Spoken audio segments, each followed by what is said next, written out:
pull-apart demonstration. This is actually a video for my dad who's doing some physical therapy, but it's a great question so y'all guys get to benefit as well. I do want to mention that I'm not going to stop on the mountain crap program. I think it's really cool how much positive feedback I've gotten, so I want to flesh that out more.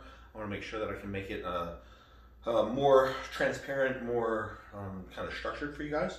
So I will be putting down more guidelines for that, addressing some great comments that people posted that I think are worthy of a little bit more investigation and kind of building more on that. So we can look forward to that. But today we'll talk about band pull-aparts and specifically different ways that you can use band pull-aparts to improve either issues that you're having involving shoulder pain or issues that you have involving weaknesses in certain movements. So band pull-apart, I get my bands from Elite FTS for obvious reasons. I'm sponsored by them. I do think they make the best quality bands. Westside has good ones as well. I would stay away from the ones on Amazon myself if you want a pair that will last you. But all you need is a resistance band, and this is a great movement to work the musculature of the upper back.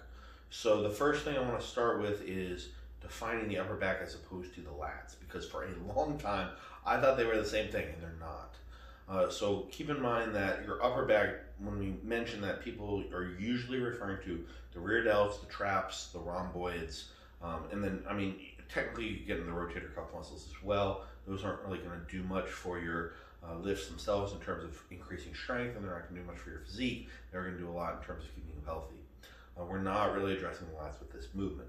That's exactly why the position of the elbows and shoulders are so important, because if you're familiar with a band pull-apart, right, I'll just demonstrate real quick, right? If you're familiar with that movement, you know, it's pretty simple. You have your arms straight and you're pulling them apart.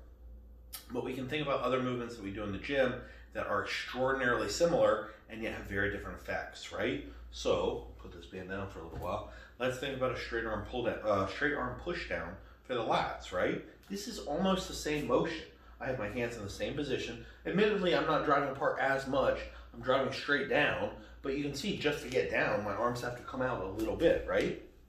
So it's a very similar motion, but because I'm driving the hands down as opposed to apart, I'm involving more lat. We can also take face pull, right? Where I have my hands high and I'm driving the elbows back, exactly the same as a band pull apart. Again, it's gonna hit more trap because the hands are higher than the elbows. That's the key point. When I hit my band pull-aparts, I want to keep my elbows higher than my hands. That's just a little cue to give you to put your shoulders into internal rotation. Okay? So internal rotation, I don't have great internal rotation. External rotation, hand higher. You can also go the other way. You can go external rotation, hand outside the body, internal rotation, hand inside the body. This is important because the biggest muscle group that we want to target, or the muscle group we want to target most with band pull-aparts, is the rear delts. The rear delts are what's going to help support you when you're doing any type of pressing movement, really, keep you stable, but especially on the bench press, which is why people are usually performing band pull-aparts. And if you do have shoulder issues, usually addressing the rear delts can help a lot. And if you're in external rotation, that is going to keep your scapula locked down and back. It's going to take a lot of stress away from the rear delts. It's going to shift that emphasis, right? So now we're going to have more lat involved. We might have a little bit more pec, a little bit more front delt involved, but we're not going to have as much rotator cuff. We're not going to have as much rear delt, and that's a good thing when you're pressing. We want to keep those smaller muscles safe, but it's a bad thing when we're doing an isolation movement that's designed to strengthen those movements.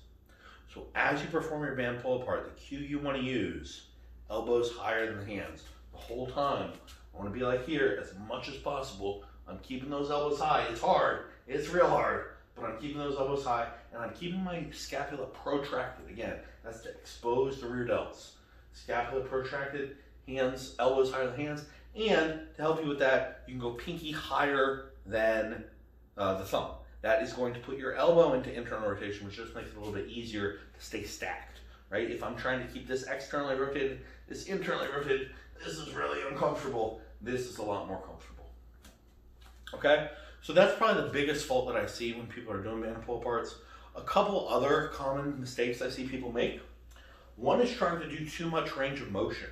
Okay, once you get past, honestly, it's not much range of motion at all. Let me see.